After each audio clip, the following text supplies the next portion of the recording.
Hey you, how you doing? I hope you're okay. If you're not, talk to someone, talk it out. Make sure you get some support and some help. Okay?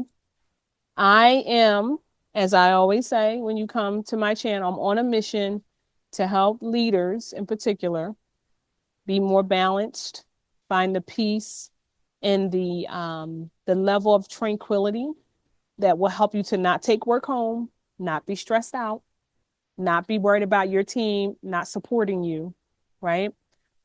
Because you're able to uh, find the balance and give them the skills and the tools to take their own stuff, to be accountable for their own stuff. And I also like to say to you who are not necessarily in leadership of other people in a job, that we're all leaders and that you're leading something in your life and you're certainly leading yourself. And so these are skills that are transferable for anyone. In particular, I talk about leadership because that's what I do. I'm a leadership coach. I am a trainer and educator, and I've been doing this for so many years, and I love it because there's so much stress and angst that leaders feel, and I get satisfaction out of helping you learn how to pull away from that, learn how to escape from that, if you will. All right. So I have my hibiscus leaves from the beautiful motherland. Hey, Ghana, love you all. And my cinnamon from the motherland, Ghana. And yeah, from home, right? I get emotional when I say that. Yeah, that's from home, right? So shout out to you, Ghana. And I don't know what I'm gonna do without my hibiscus leaves and my spices. I've been online trying to find, the best place to order them from, even if I have to order them in bulk, because the African blend spice, when I run out of that, I don't know what I'm gonna do. Yeah. I cooked up some good greens the other night with my African spice and cabbage, and it just goes in everything. And the pepper and all of the different spices I got from the spice market. I'm determined not to run out. So if y'all know where I should go, who I should order from rather, let me know. Drop it in the comments because I gotta order some spices. Awesome. So I'm outside today in my beautiful backyard because we have to have balance. And I made sure that I have an oasis to come to when I feel like I need it to bring me the balance that I need to just kind of sit, relax, and listen to the water. It's everything, right? Separate, get the peace and the, how should I say, get back to reality, right? Because things of life will make you think that life is over. And you're like, wait a minute, I got this. I did this before, I could do it again. So, I need for myself, I need to be able to have an escape in my own backyard to be able to just kind of like chill, right? We're going to talk to you today about a question I've been getting from clients, and I'm going to bring you some more questions that I get from my clients in some of these talks, just to kind of go over some of the things that I'm working with them on and some of the trends that I see, right? And that topic is concerning Trump's policies and practices that are interfering with people's jobs, people's teams, and pretty much scaring teams. And so the leader has to deal with those things in the workplace, trying to get the answers basically to people that we might not have, right? We might not have the answers. We're just trying to push through as leaders, right? And we don't necessarily know what to say ourselves or what to do or what's next, right? So we're going to talk about 5 ways we can, push through this and what we can do right now as we face this uncertainty, right? We're going to be more than okay. That's what I know for sure. We're going to be more than okay. And so most of the time when I'm talking to you, I start with you have to believe, right? You have to believe that you're going to be okay, right? So that's not the number one thing today, but that's always underlining, right? That's always underlying. Actually, I think it's underlying, not underlining. Underlying, right? That's always the foundational belief, if you will, that we have to actually believe that we're going to be more than okay in many of these situations. So I want you to visualize that, right? I want you to start with visualizing yourself on the other side of all of this conflict, right? Of all the confusion, right? And then know that the same strength that you pulled upon to get you through difficult times in the past, you can pull upon that strength now. For me, I pull upon God. You know, I'm a Christian. I pull upon God. Whatever you believe in, right? The same God for me is the same yesterday, today, and always, right? So none of this is bigger. None of this is bigger than the strength that you pull upon. Okay. Right. So let's talk about the 5. Okay. The first one, the first thing we're going to do to really get through these times, right, with our teams is to assess the fear, right? So I was working with a team at a conference around the time when a lot of uncertain executive orders came out. And the training that we were supposed to do was just focused on communication and communication skills with your team. But the training that we really did in a pivot was about communicating in crisis, right? And so the reason why we pivoted is because everybody was scared, right? Everybody was on edge. Everybody had questions that they were leaders at the conference and they were getting all these questions from their staff, and the questions they had for me were how do we answer these things, right? So I had to assess the fear and pivot in that moment, right? People were really concerned. So how scared are you? Right? How scared are you? How fearful is your colleagues, your other leaders around you? How fearful is your team? Right? Assess where you are. The reason why you want to assess exactly where people's fear levels are is because it informs your next move. It informs the type of communication or the type of support that you need to be giving as a leader. And it also informs the type of support you need, right? Because if you're very scared, you need support as well. You need to go talk to someone about that fear, right? How scared are you? And what do you need to do to sort of get yourself to calm? I'm in the backyard with the water, right? I'm going to get a lot of massages lately. I already know that I'm on the other side of this, but that doesn't mean that I'm not human. That doesn't mean that I'm not scared sometimes. It doesn't mean that I'm not in this state of fear and I don't need to talk. It doesn't mean I don't need to talk to someone, right? So I always say that. Go talk to someone, figure out how scared are they, right? Okay, so once you assess that, in this particular instance, when I was working with the team, I believe we were in DC. Yeah, it was a DC conference. I was working with the team, and they were in what we call crisis mode. Their staff was really in crisis mode. They just didn't know what was going to happen next. And so crisis mode calls for crisis communication, right? And crisis communication is different than regular everyday conversation because crisis communication is reactive. Crisis communication is reactive and it's quick, it's timely, and it's often, right? It's reactive, it's timely, and it's often, right? So a lot of communication, a lot of reactive communication. Whereas though regular communication or typical or best standards in communication practices as a leader are very proactive, right? You're getting in front of the crisis. This is something's happening. There's an emergency. I need to use reactive communication, right? And so if I assess the fear and I realize that I need to use reactive communication, right, then I need tools to do so because I might not know what crisis communication even is. So, okay, this is my shameless plug for my book, Leading Through Change, Strategies for Helping Teams Navigate Uncertainty. This book was actually born out of that crisis communication. I came home and I said, or I should say, born out of that particular training at that session, right? So I came home and I said, this is what people need to hear now. People in leadership need techniques to navigate uncertain times. We don't know what's happening with the administration, right? It could be all right.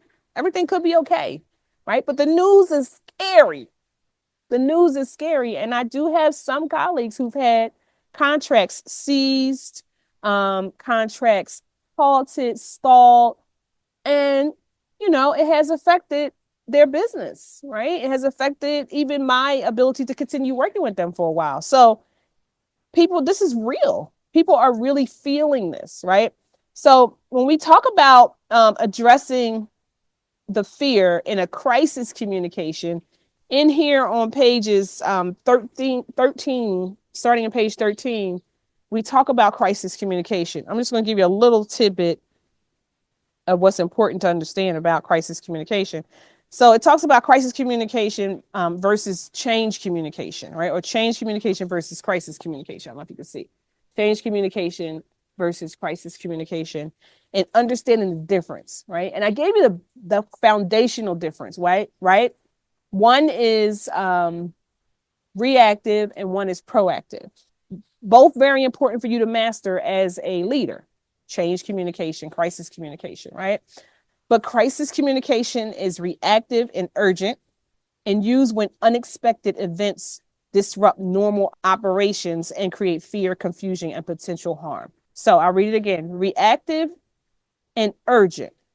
Crisis communication is reactive and urgent and used when unexpected events disrupt normal operations and create fear, confusion, and potential harm. Okay. So we want to focus on immediate responses. The goal is to protect people, maintain trust, and provide a clear course of action in uncertain situations, right? Now, you probably say, LaVada, if I don't know what's going on, how am I going to create a clear course of action, right? Well, sometimes the clear course of action is just, I'm going to communicate with you along the way. I'm going to ask questions. I'm going to continually communicate with you. I'm going to be transparent. I'm going to give you all the information I can find. And whatever I know, you will know. And whatever I know that I can tell you, because sometimes as a leader, we can't disclose everything that we know, because maybe there's some situations where we're talking about potential movements that we can't share, because maybe it's something that we are talking about with the board or our executive team. But whatever I can share with you, I'll share. They need to know that. And that's why the consistent and frequent communication is important, because the fear is very high, right? When you have a crisis situation, it's very high. Okay. So here are 5 signs you should be using crisis communication. Okay. I'm gonna give you 5 signs that you should be using crisis communication. There's an immediate threat to the employee's well-being, or to the employee's well-being. And in this case, if we don't know about our finances, if we don't know about our jobs, if we don't know what's happening with practices, policies, programs that support our organizations, then we see it as a threat, right? If you look at Maslow's hierarchy, right, it's a basic need. Our basic needs are being threatened, and we know that people need their basic needs met. Number 2 is misinformation is spreading rapidly. So whenever there's a high level of fear, misinformation has the potential of just seeping in across the organization, right? Because people start making stuff up. They don't know. Like, we're all losing our jobs tomorrow. And you're like, well, that's not what I know right now. So what I'm going to tell you, what I do know. What I can tell you is that's not what's on the docket today, that we're losing our jobs tomorrow, right? We need to get everybody on the same page, right? Because misinformation starts to spread rapidly. And I can tell you, when there's a crisis, misinformation takes off. Misinformation is in the house. Misinformation is walking through, sashaying through, all up in the place.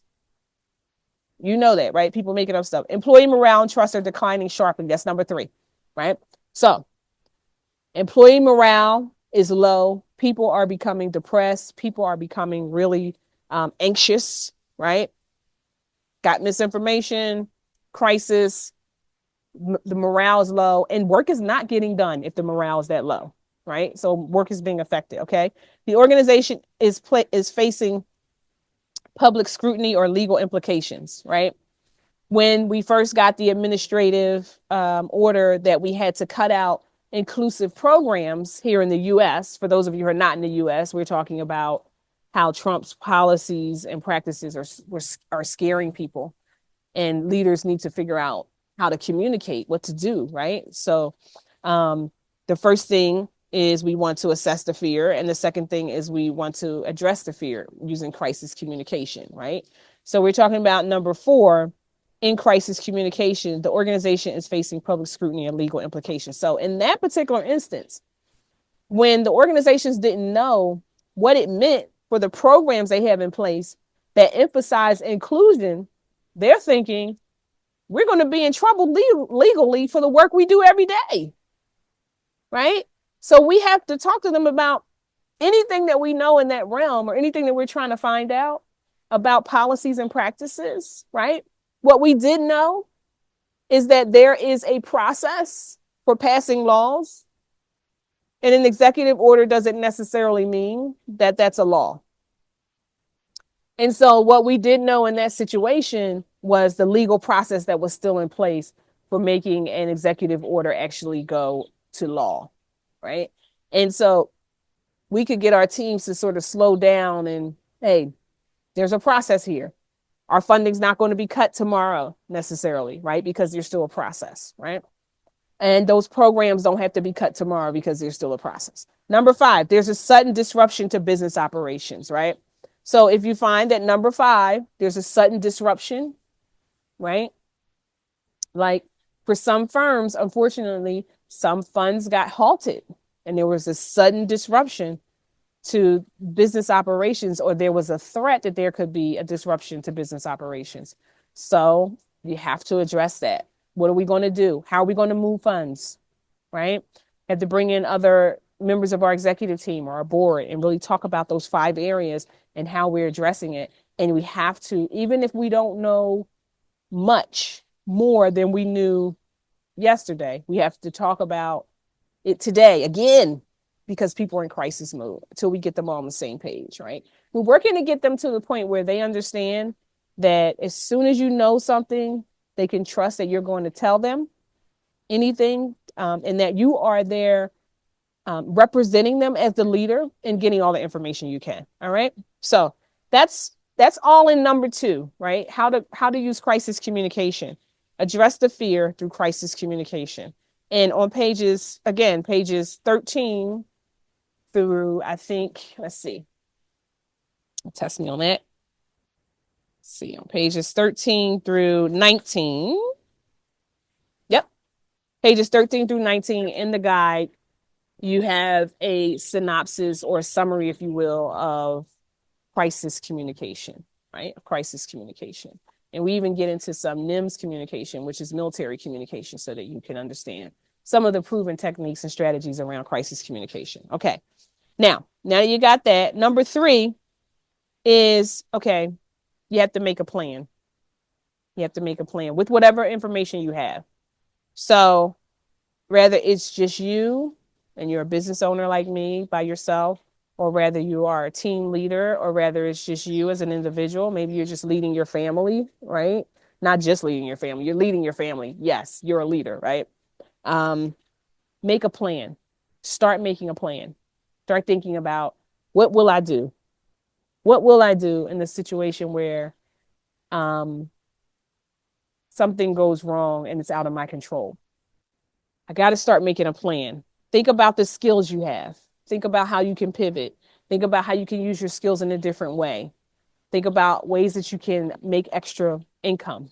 If you know you're living paycheck to paycheck, what can you and your family do to start to put aside a nest egg to help in any situation where you think, I don't know, I need some extra funds? What else can we do?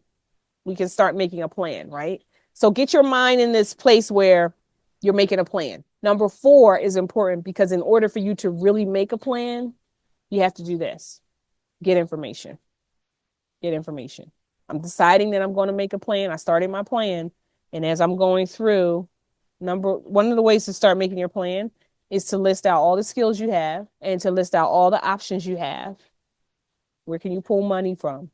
Where can you make more money, right? Start listing it out. When you start making a plan, what you're going to realize is number 4 is I need to get more information to finish this plan. So get information and get truthful information. There is a lot of misinformation, as we referred to before, right?